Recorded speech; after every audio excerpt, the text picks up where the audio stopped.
ప్రపంచంలో ఏ వింత జరిగినా బ్రహ్మంగారు ఆనాడే చెప్పారు అంటూ ప్రజలు నేటికీ గుర్తు తెచ్చుకుంటూ ఉంటారు. కాలజ్ఞాన తత్వాలను బోధించిన యోగి, హేతువాది, సంఘ సంస్కర్త, సాక్షాత్ దైవస్వరూపుడు వీరబ్రహ్మంగారు.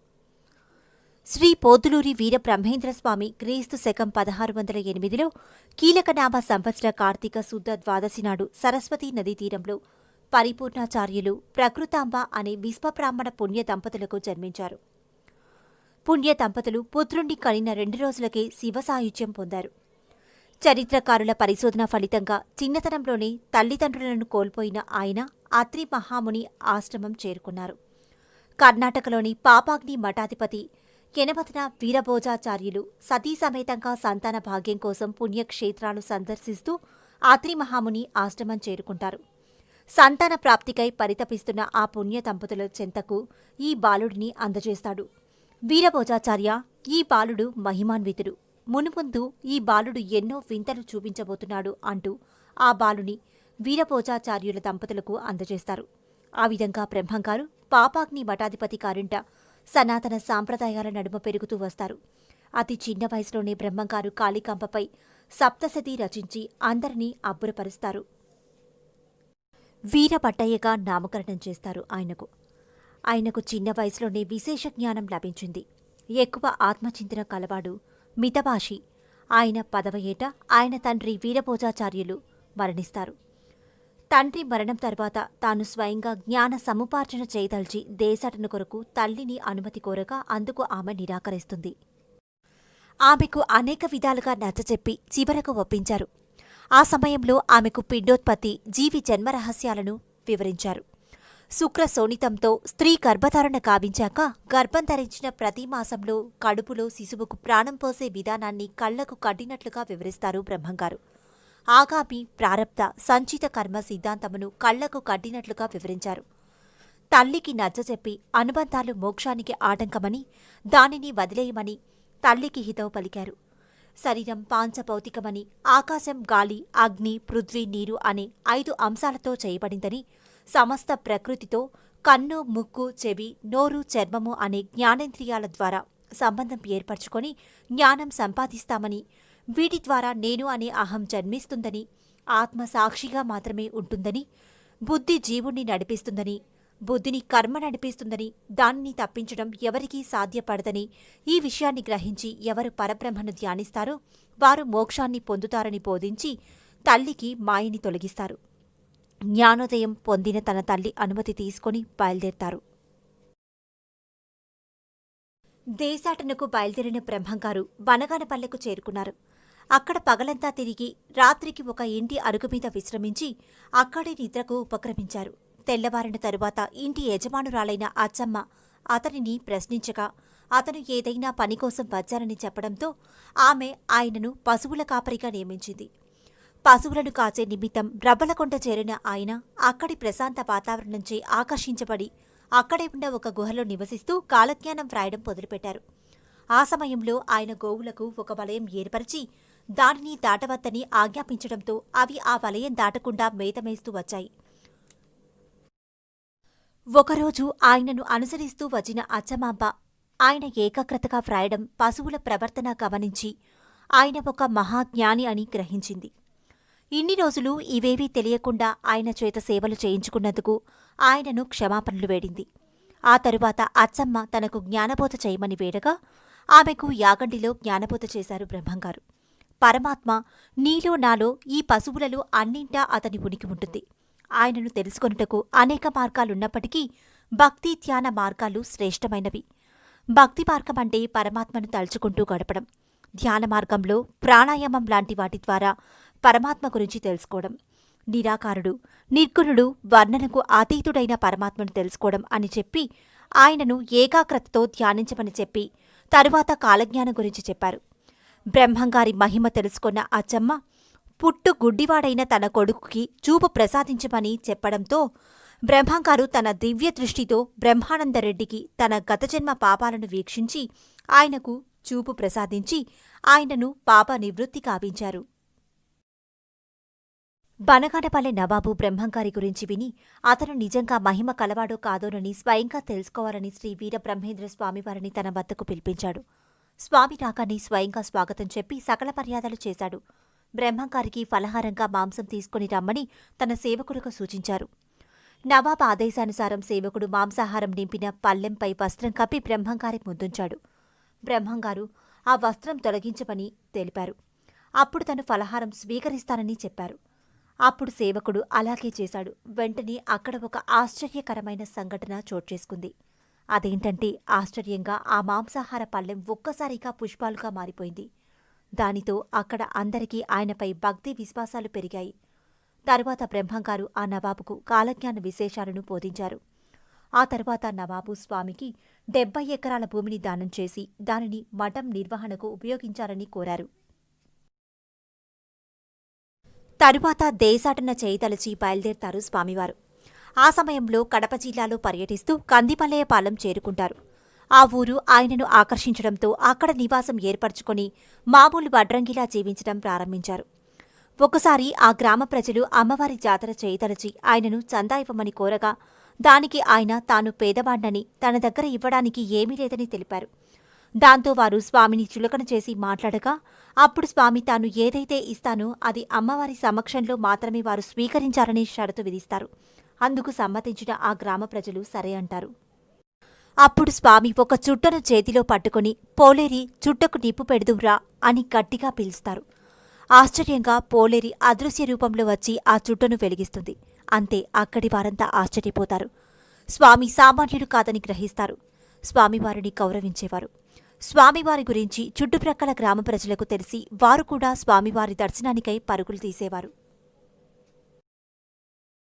దేశాటనలో భాగంగా బ్రహ్మంగారు పెద్దకామెర్ల అనే ఊరు చేరుకుని అక్కడ నివసించేవారు. ఒకరోజు ఆ ఊరిలోని భూస్వామి మరణించడంతో ఆయనను దహనం చేయాలని ఊరివారందరూ శ్మశానానికి తీసుకెళ్తుంటారు. అప్పుడు ఆ దృశ్యాన్ని చూసిన బ్రహ్మంగారు ఏమైందని అడగడంతో అతను వ్యాధిబారిన పడి చనిపోయాడని తెలిపారు. అప్పుడు బ్రహ్మంగారు అతను చనిపోలేదు కదా, మరి మీరెందుకు శ్మశానానికి తీసుకెళ్లడం అని చెప్పి అతనిని దింపుడు కళ్ళెం వద్ద దించండి అని చెప్పి వారి వెంట వెళ్లారు. వారందరూ స్వామివారి మాటలు నమ్మకపోయినప్పటికీ దింపుడు కళ్ళెం వద్ద దించారు. అప్పుడు బ్రహ్మంగారు ఆ భూస్వామి శరీరాన్ని తల నుండి పాదాల వరకు స్పృశించగానే అతను మళ్లీ జీవించాడు. ఇది చూసిన అక్కడి వారంతా ఆశ్చర్యపోయారు. అప్పటి నుండి స్వామివారిని భక్తితో పూజించేవారు. బ్రహ్మంగారి కీర్తి ప్రతిష్టలు చూసి ఓర్వలేని కొందరు వారిని అవమానించదలిచి ఒక బ్రతికున్న వ్యక్తిని తీసుకెళ్లి పాడమీద పడుకోబెట్టి చనిపోయాడని చెప్పి ఇతనికి ప్రాణం పోయమని బ్రహ్మంగారిని వేడుకుంటారు. అప్పుడు బ్రహ్మంగారు ఈ వ్యక్తి చనిపోయాడని తాను బతికించలేనని చెప్తారు. అప్పుడు ఆ వ్యక్తులు పాడమీద ఉన్న వ్యక్తిని ఎంత పిలిచినా పలుకకపోవడంతో వారికి అనుమానం వచ్చి చూడగా ఆ వ్యక్తి నిజంగా మరణిస్తాడు. అప్పుడు వారు చేసిన తప్పుకు నిజంగా స్వామివారిని క్షమాపణ వేడుకుంటారు. తర్వాత స్వామివారు వారికి హితబోధ చేసి ఆ వ్యక్తి తల నుండి పాదాల వరకు స్పృశించగా వ్యక్తి పైకి లేస్తాడు. అక్కడ వారందరూ స్వామివారి మహత్యం గురించి తెలుసుకుంటారు. బ్రహ్మంగారి బోధలు విని ఆయనకు ఊరూరా శిష్యుడు తయారయ్యారు. పెద్దకామెర్ల పల్లెలోని బ్రహ్మంగారి శిష్యుడైన శివకోటయాచార్యులని విశ్వబ్రాహ్మణుడు ఆయనకు ఆయన కుమార్తెనిచ్చి వివాహం చేశారు. వివాహం అయ్యాక కొద్ది కాలం తర్వాత బ్రహ్మంగారికి 5 పుత్రులు 1 పుత్రిక సంతానంగా పొందారు. తరువాత బ్రహ్మంగారు భార్యతో జీవిస్తూ అక్కడి వారందరికీ జ్ఞానబోధ చేసేవారు. కొంతకాలం తరువాత తిరిగి దేశాటనకు బయలుదేరారు. అతను ముందుగా కనకదుర్గమ్మ దర్శించి రాజమండ్రి వరంగల్లో పర్యటించి హైదరాబాద్ చేరుకున్నారు. హైదరాబాద్ నవాబ్ బ్రహ్మంగారి గురించి తెలుసుకుని ఆయన కొరకు కబురు పంపక బ్రహ్మంగారు నవాబ్ వద్దకు వెళ్లారు. ముందుగా నవాబు స్వామివారిని అతిథి మర్యాదలతో సత్కరించి తనకు ఏదైనా లీలను చూపించమని కోరతారు. బ్రహ్మంగారు వెంటనే ఒక గిన్నెలో నీళ్లు పోసి దీపం వెలిగిస్తారు. అప్పుడు అక్కడ ఉన్న వారందరూ ఆశ్చర్యపోతారు. తరువాత నవాబు కోరికపై ఆయనకు జ్ఞానబోధ చేశారు బ్రహ్మంగారు. బ్రహ్మంగారు జ్ఞానుడైన కారణంగా కులమతాలకు అతీతంగా వ్యవహరించేవారు. స్త్రీల పట్ల ఆదరణను ప్రదర్శించేవారు. దూదేకుల కులానికి చెందిన సైదులను తన శిష్యునిగా చేసుకున్నారు. అతని ఉన్నత భావాలను భక్తి శ్రద్ధలను మెచ్చుకొని తన ప్రియ శిష్యునిగా చేసుకుని అతనికి అనేక ఉన్నత బోధలు చేశారు. అతను జ్ఞానం లభించినవాడని ప్రశంసించి జ్ఞానం సిద్ధించింది కనుక సిద్ధయ్యగా నామకరణం చేశారు సైదులకు. సిద్ధయ్యకు గురుభక్తి ఎక్కువ. సిద్ధయ్య గురుభక్తి స్వచ్ఛమైనది. సిద్ధయ్య గురుభక్తిని ఇతర శిష్యులకు బ్రహ్మంగారు తెలియజేయదలిచారు. ఒకసారి ఒక కుళ్ళిన కుక్క యొక్క మాంసం తెప్పించి దానిని శిష్యుల ముందుంచి తినమని ఆజ్ఞాపించారు. శిష్యులందరూ దుర్గంధభరితమైన ఆ మాంసాన్ని తినలేకపోతున్నారు. కాని సిద్ధయ్య మాత్రం గురువాకు వేదవాక్కుగా భావించి దానిని భుజించాడు. అది చూసిన శిష్యులు ఆశ్చర్యపోయారు. మిగిలిన భక్తులకు సిద్ధయ్య భక్తి ఎలాంటిదో అర్థమైంది. ఒకసారి బ్రహ్మంగారు దేశాటన చేస్తూ ఒకచోట విశ్రమించారు. ఒక బ్రాహ్మణ స్త్రీ కుష్ఠువ్యాధిగ్రస్తుడైన తన భర్తను ఒడిలో పెట్టుకుని బాధపడుతూ ఉంది. పెద్దగా రోదిస్తుంది. కొద్ది దూరంలో ఉన్న బ్రహ్మంగారు అతని శిష్యులకు ఆ కేకలు వినిపించి అక్కడికి చేరుకున్నారు. అప్పుడు వారితో, అమ్మా, మీ గత జన్మ పాపాల వలన మీకు ఈ పరిస్థితి కలిగింది. మీ కర్మలు తొలగిస్తానని చెప్పి ఆ బ్రాహ్మణుడి చేతిని స్పృశిస్తాడు. అంతే, ఆ బ్రాహ్మణుడి రోగం మాయమవుతుంది. తరువాత వారికి జ్ఞానబోధ చేస్తారు స్వామివారు. బ్రహ్మంగారు తన శిష్యుడు సిద్ధయ్యకు యోగ విద్యా రహస్యాలు, కుండలిని శక్తి, శరీరంలోని యోగ చక్రాలు గురించి వివరిస్తుంటారు. శరీరం ఒక దేవాలయమని, అందులో దేవతలుంటారని, కుండలిని శక్తిని జాగృతం చేయడం ద్వారా వారిని దర్శించుకోవచ్చని వివరిస్తుండగా కక్కయ్య అనే వ్యక్తి ఇదంతా వింటాడు. కక్కయ్య శరీరంలోని అద్భుతాలు చూడాలన్న ఆతృతతో ఇంటికి వెళ్లాడు. ఇంట్లో అతని భార్య నిద్రించడం చూడగానే ఆమె శరీరంలో దేవతలను చూడాలని ఆమెను ముక్కలు ముక్కలుగా నరికేశాడు. అయినా ఆమె శరీరంలో రక్త మాంసాలు తప్ప మరేవీ కనిపించకపోవడంతో తనను బ్రహ్మంగారి మాటలు మోసపుచ్చాయని విలపించసాగాడు. అతని మాటలు నమ్మి భార్యను నరికివేశానని, బ్రహ్మంగారే దీనికి కారణమని, అతను దొంగ అని అందరికీ చెప్పాలని అనుకుంటాడు. ముందుగా అతని దగ్గరకు వెళ్లి జరిగింది చెప్పి దూషించడం మొదలుపెట్టాడు. బ్రహ్మంగారు కక్కయ్య అజ్ఞానానికి ఆశ్చర్యపడి, కక్కా, నేను సత్యమే పలుకుతాను, అసత్యం పలుకునని చెప్పి నిదర్శనంగా నీ భార్యను నేను తిరిగి బ్రతికిస్తానని తెలుపుతారు. తరువాత బ్రహ్మంగారు అతని వెంట అతని ఇంటికి వెళ్లి అతని భార్య శరీరంపై మంత్రం పఠించి నీళ్లు చల్లగానే ఆమె నిద్ర నుంచి మేల్కొన్నట్లు లేచి కూర్చుంది. కక్కయ్య బ్రహ్మంగారిని దూషించినందుకు ఆయనను క్షమాపణ కోరగా అప్పుడు బ్రహ్మంగారు కక్కయ్యతో, కక్కా, నా భక్తులెవరూ నన్ను పూజించరు, దేవుడిని అన్వేషిస్తారు. అదే అందరికీ ఆమోదయోగ్యము. నువ్వు కూడా అదే పని చెయ్యి అని చెప్పి తిరిగి వెళ్లారు. తరువాత బ్రహ్మంగారు యథావిధిగా దేశయాత్రకు బయలుదేరి నంద్యాల సమీపంలోని ఒక గ్రామంలో భోజనార్థం విశ్రాంతి తీసుకుంటూ దాహం కోసం ఒక విశ్వబ్రాహ్మణుని ఇంటి ముంగిట నిలబడి మంచినీళ్లు ఇమ్మని అడిగారు. అతను పని మీద నిమగ్నమై నీళ్లు ఇవ్వనని చెప్పాడు. దీంతో బ్రహ్మంగారు మళ్లీ మంచినీళ్లు కావాలని అడిగారు. దాంతో అతను అక్కడ ఉన్న బావిలో చేదుకొని తాగమని బ్రహ్మంగారికి చెప్తాడు. బ్రహ్మంగారు వినకుండా మళ్లీ మంచినీళ్లు ఇవ్వమని గట్టిగా అడుగుతారు. దాంతో అతనికి కోపం వచ్చి కరుగుతున్న లోహాన్ని తీసుకువచ్చి త్రాగమని చెప్తారు. బ్రహ్మంగారు వారు మాట్లాడకుండా ఆ ద్రవాన్ని త్రాగేశారు.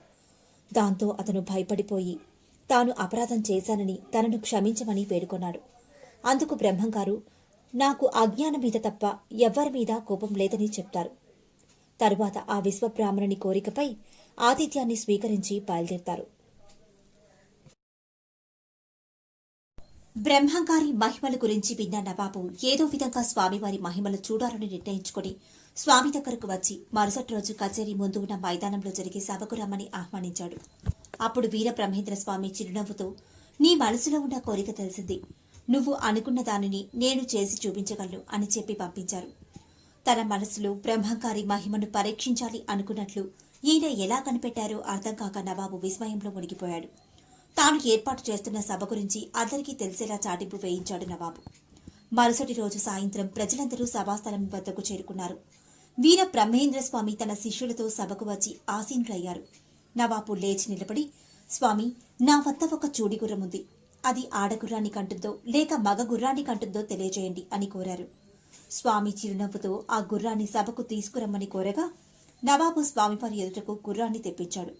స్వామి ఆ గుర్రాన్ని చూసి, దీని గర్భంలో 4 తెలుపు రంగు కాళ్లు, నొసట చుక్క, పువ్వుల తోక కలిగిన మగగుర్రం ఉంది. అలాంటి వింత గుర్రమే జన్మిస్తుంది అని చెప్పారు. ఆ మాట విన్న తర్వాత కూడా నవాబుకి ఉన్న సందేహం దూరం కాలేదు. సిద్ధయ్యకు బ్రహ్మంగారు జ్ఞానోపదేశం చేయడం. ఒకరోజు సిద్ధయ్య వీర బ్రహ్మేంద్ర స్వామితో చర్చను ప్రారంభించాడు. స్వామి, ఈ సమస్త సృష్టికి కారణభూతుడెవరు? ఆయనను మనం ఎలా కనుగొంటామని సిద్ధయ్య ప్రశ్నించాడు. అప్పుడు వీర బ్రహ్మేంద్ర స్వామి సిద్ధయ్యకు ఇలా వివరించారు. ఈ ప్రపంచంలో మన అనుభూతికి, జ్ఞానానికి అందని ఒక అద్భుత శక్తి ఉంది. దానినే సర్వేశ్వరుడు అని మనం పిలుస్తాం. దీనిని వేర్వేరు మతాలకు చెందిన వారు వేర్వేరుగా గుర్తిస్తారు. కానీ ఆ శక్తివంతుడు ఒక్కడే. అతడే భగవంతుడు. ఆయననే ఆస్తికులంటారు. అది మన జ్ఞానానికి అతీతమైన సర్వోన్నత శక్తిని, పుట్టుక మరణం లేని శక్తిని నాస్తికులంటారు. దానిని మనం అన్వేషణ ద్వారా కనుగొనవచ్చు. మన కళ్లకు కనిపించే ఈ ప్రపంచం మొత్తం పూర్తిగా కల్పితమైంది. అంటే ఇది అశాశ్వతమైంది. ఇది నశించక తప్పదు. అయితే మరి మనకి కనపడుతున్న ఈ జీవులు, జీవం లేని వస్తువులు శాశ్వతం కాదా అనే ప్రశ్న ప్రతి ఒక్కరిలోనూ ఉద్భవించవచ్చు. ఈ శరీరమే అశాశ్వతం. అలాంటప్పుడు మనకి గోచరమయ్యే ఈ చరాచర వస్తువులన్నీ కూడా నాశనమవుతాయి. జీవుల జ్ఞానానికి, దృష్టికి అందని ఒకే ఒక అంశం తత్వం. ఈ సృష్టికి ముందు నుంచి ఉంది. ఇప్పుడు కూడా ఉంది. తర్వాత కూడా ఉంటుంది. దానినే మూలతత్వమని, భగవంతుడని రకరకాల పేర్లతో పిలుస్తాం, కొలుస్తాం. దాని స్వభావాన్ని గ్రహించడం అనేది దాదాపు అసాధ్యం. అది సాధారణ భావనకు అందనది. సమస్త సృష్టికి కారణభూతమే ఈ అంశం. ఇది పరిపూర్ణమైంది. అణువు మొదలు బ్రహ్మాండం వరకు అన్నీ ఇందులోంచి ఉద్భవించాయి, తిరిగి ఇందులోనే లయమైతాయి. శ్రీకృష్ణుడు తన విశ్వరూపం గురించి చెప్పిన సందర్భంలో కూడా దీని గురించే చెప్పాడు. ఈ ప్రపంచంలో జీవులు అనుభవించే అనుభూతులకు అతీతమైనది అది. తన కర్మకు తాను నిర్వర్తిస్తూ పోతుందే తప్ప ఎవరి అనుజ్ఞ కోసం, ప్రార్థనల కోసం ఆగదు.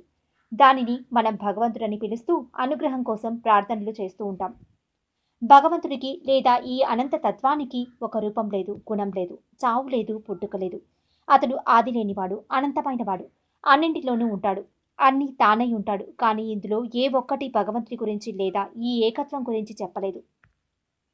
కేవలం మొక్కుబడిగా చేసే పూజలు, చదివే మంత్రాలతో ఎవరూ భగవంతుడిని ప్రసన్నం చేసుకోలేరు. అలాగే స్వార్థం కోసం చేసే యజ్ఞాలతోనూ మనం భగవంతుడిని చూడలేం. నిర్మలమైన మనస్సుతో చేసే పనుల వల్ల మాత్రమే, ఎలాంటి యజ్ఞాలు చేయకపోయినా, మంత్రాలు చదవకపోయినా భక్తులు సర్వేశ్వరుని చూడగలరు. భూత, భవిష్యత్, వర్తమాన కాలాలకు దైవం తెలీదు. ఈ చర్మ చక్షువులతో భగవంతుని ఎవ్వరూ దర్శించలేరు, గుర్తించలేరు. ఎంతమంది భక్తులున్నప్పటికీ అతి కొద్ది మంది మాత్రమే భగవంతుని చేరుకోగలరు. ఇక జీవుని గురించి వివరిస్తాను. ఈ శరీరంలో 20 కోట్లకు పైన రోమరంధ్రములున్నాయి. 70 ఎముకలు మాంసంతో నిర్మితమైందే ఈ స్థూల దేహము. ఇది సుఖకరమైన అనుభవాలను అందిస్తున్నట్లు భ్రాంతి కలిగించే దుఃఖస్వరూపం. సామాన్య మానవులే కాదు, యోగులు, ఋషులు కూడా వాంఛల ద్వారా మాత్రమే జీవించే ఈ శరీరం పట్ల, సుఖముల పట్ల, కోర్కెల పట్ల అనుబంధం పెంచుకొని ఎన్నో కష్టాలు పొందారు. ఆత్మ వేరు, శరీరం గుర్తించే నేను వేరు. అనేక కోరికల ఫలితంగా రూపుదిద్దుకునేదే నేను. ఆత్మకు ఈ వాంఛలు వర్తించవు. కేవలం నిమిత్త మాత్రంగా ప్రవర్తిస్తూ జీవుని నడిపిస్తుంటుంది. దానికి 25 తత్వాలు, దశనాడులు, సప్త ధాతువులచే నిర్మితమైన ఈ శరీరంలో 7 పుష్పములున్నాయి. వీనిలో మొట్టమొదటిది మూలాధారం. కుదస్థానం నందు ఉండే మూలాధార చక్రమునకు విఘ్నేశ్వరుడు అధిదేవత.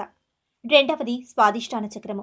ఆధార చక్రమునకు 2 అంగళములపై 4 రేఖలు కలిగి 3 కోణములతో తెల్లని రంగుతో ప్రకాశవంతంగా నిర్మలంగా ఉంటుంది. ఇది జలతత్వాన్ని కలిగి ఉంటుంది. ఈ చక్రమునకు బ్రహ్మదేవుడు అధిదేవత. మూడవది మణిపూరకము. స్వాదిష్టాన చక్రమునకు పైన ఒక మణివలే ప్రకాశిస్తుంటుంది. నీలవర్ణము కలిగింది. మొత్తం 10 రేకులతో ఉంటుంది. విష్ణువు ఈ చక్రానికి అధిష్టాన దేవత. అనాహత చక్రము హృదయ స్థానములో 12 రేకులతో ఉంటుంది. స్వర్ణ కాంతులను వెదజల్లుతూ ఉంటుంది. ఇది వాయు స్వభావం కలిగి ఉంటుందని యోగుల భావన. దీనికి రుద్రుడు అధిష్టాన దేవత. విశుద్ధ అనేది 5వ చక్రము. అనాహిత చక్రమునకు పైన కంఠములో ఉంటుంది. 16 దళములుంటాయి. ఆజ్ఞా చక్రము 6వది. విశుద్ధ చక్రము మొదలు 12 అంగుళముల పైన భ్రూమధ్య స్థానంలో ఉంటుంది. 2 రేఖలు కలిగి ఉంటుంది. ఎరుపు, పసుపు రంగులతో అపారమైన కాంతిని వెదజల్లుతుంటుంది. దీనికి ఈశ్వరుడు అధిష్టాన దేవత. సహస్రాకారము అనునది ఆజ్ఞా చక్రానికి పైన కపాలంలో బ్రహ్మరంధ్రము వద్ద ఉంటుంది. 8 తలాలుంటాయి. 1000 రేకులు కలిగి ఉంటుంది. ప్రాణవాయువునకు కుడి ఎడమ వైపులా ఇడపింగులలు అనే నాడులుంటాయి. ఇడపింగులలు సహస్రారము మొదలు ఆగ్నేయ చక్రం వరకు వ్యాపించి ఉంటాయి. వీటి మధ్య సుషుమ్న నాడి ఉంటుంది. ఇది బ్రహ్మరంధ్రము వరకు వ్యాపించి ఉంటుంది. ఈ నాడుల యందు ప్రవహించే జీవశక్తి జీవుని చలనంతో ఉంచుతుంది. ఇక బ్రహ్మంగారు సమాధిలోకి వెళ్లే సమయం ఆసన్నమైంది. శిష్యులకు తెలిస్తే తట్టుకోలేరని బ్రహ్మంగారు సిద్ధయ్యను పూలు తీసుకుని రమ్మని చెప్పి పనగానపల్లెకు పంపి బ్రహ్మంగారు సమాధిలోకి వెళ్లారు. సిద్ధయ్య తిరిగి వచ్చి గురువు కోసం విపరీతంగా విలిపించసాగాడు. బ్రహ్మంగారు శిష్యునిపై కరుణించి సమాధిపై రాతిని తొలగించమని ఆదేశించి రాతిని తొలగించిన తరువాత బయటికి వచ్చి సిద్ధయ్యను ఓదార్చారు. ఆపై సిద్ధయ్య కోరికపై పరిపూర్ణంను బోధించారు. ఆ తరువాత సిద్ధయ్యకు దండం, కమండలం, పాదుకలు, ముద్రికను ఇచ్చి తిరిగి సమాధిలో ప్రవేశించారు. తాను వీరభోగ వసంత రాయలుగా జన్మించి ధర్మ సంస్థాపన కావిస్తామన్నారు. తన పుత్రిక వీరనారాయణమ్మను ఆమె పౌత్ర పరంపరయే అనువంశీకరగా మఠాధిపత్యం వహిస్తుందని ఆశీర్వదించారు బ్రహ్మంగారు. ప్రస్తుత మఠంలో సజీవ సమాధి నిష్ఠ వహించారు. నాటి నుంచి జగత్ కళ్యాణం కోసం యోగనిద్ర ముద్రితులై భక్తాదుల నీరాజనాలు స్వీకరిస్తున్నారు వీరబ్రహ్మంగారు. బనగానపల్లెలో కరిమిరెడ్డి అచ్చమ్మ ఇంటి ఆవరణలో బ్రహ్మంగారు అతనిచే వ్రాయబడిన 14,000 కాలజ్ఞాన పత్రాలను పాతిపెట్టి దానిపై ఒక చింత చెట్టు నాటి ఉంచారట. ఆ గ్రామంలో ఏవైనా ప్రమాదాలు, ఆపదలు కలిగే ముందు సూచనగా ఆ చింత చెట్టు పూలన్నీ రాలిపడతాయని అక్కడి ప్రజల విశ్వాసం. ఆ చెట్టు పంగళ్లలో ఎర్రటి రక్తంలా ప్రవహిస్తూ ఉంటుంది. అది ఆరినప్పుడు కుంకుమలా ఉంటుంది. వ్యాధులు, ప్రమాదాలు నివారణ కొరకు దానిని స్వీకరిస్తుంటారు. ఆ చెట్టు అక్కడి ప్రజలకు సుపరిచితమే. ఆ చింత చెట్టుకు నిత్యం దీపారాధన చేస్తుంటారు. ఆ చింత చెట్టు కాయలు లోపల నల్లగా తినడానికి పనికిరానివై ఉంటాయి. బ్రహ్మంగారి కుమార్తె వీరనారాయణమ్మ సంతతికి చెందిన వీరభోగ వసంత వెంకటేశ్వర స్వామి ప్రస్తుత 11వ మఠాధిపతి. ఇతను బ్రహ్మంగారి సాహిత్యం, సారస్వతాలను సామాన్యులకు అందుబాటులోకి తెచ్చారు. మఠంలో నిత్యాన్నదానం జరుగుతుంది. బ్రహ్మంగారి పేరుతో పలు విద్యా సంస్థలు వెలిశాయి. ఇంజనీరింగ్ కళాశాల, జూనియర్ కళాశాల, వేద పాఠశాల నడుస్తున్నాయి.